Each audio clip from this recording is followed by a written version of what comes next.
एक इंसान पूरी जिंदगी कमाता है, प्रॉपर्टी बनाता है, बैंक बैलेंस रखता है, लेकिन एक काम नहीं करता, विल नहीं लिखता, और जब वो नहीं रहता तो उसकी प्रॉपर्टी पीछे छूट जाती है, उसका पूरा परिवार बिखर जाता है। लोग सोचते हैं नॉमिनी का नाम लिख दिया काफ़ी है, लेकिन ये सबसे बड़ा मिथ है। नॉमिनी के नाम होने के बाद भी पैसा उस तक डायरेक्टली नहीं पहुंचता। कानून कहता है विल या लीगल सक्सेशन का प्रोसेस ज़रूरी है, और सबसे बड़ी दिक्कत लोगों को पता ही नहीं होता कि उनके डिसीज का पैसा कहाँ पड़ा है।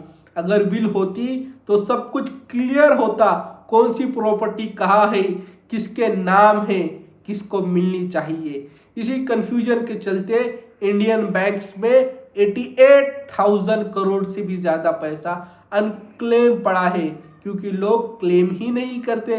विल नहीं लिखी जाती या नॉमिनी के बियॉन्ड सोचा ही नहीं जाता। सिर्फ बैंक्स नहीं, fixed deposit, insurance policies, mutual funds, shares, LIC, PF सब जगह पैसा पड़ा है और कोई ले ही नहीं रहा, क्योंकि ना तो विल है ना लीगल प्रोसेस कंप्लीट होती है। फिर फैमिली कोर्ट जाती है, सक्सेशन सर्टिफिकेट के लिए रिक्वेस्ट करती है, साल लग जाते हैं, तब तक पैसा सिस्टम में ब्लॉक पड़ा रहता है। और जब विल नहीं होती तो हर कोई हक मांगने आ जाता है, चाचा, मामा, भाभी, ताऊ, जो कभी उस इंसान के करीब भी नहीं थे। एक सिंपल पेपर, एक विल, यह सब कंफ्यूजन खत्म कर सकता है।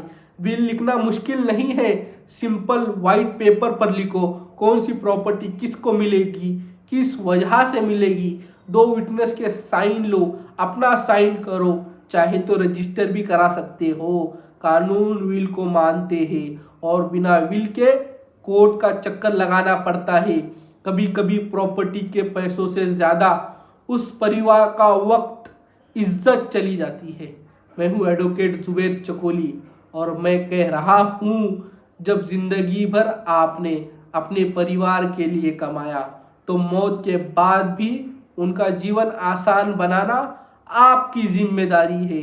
विल लिखिए, नॉमिनी भरोसा नहीं, लीगल प्रोसेस होना चाहिए। अपना पैसा अपनों के नाम लीगल तरीके से छोड़िए।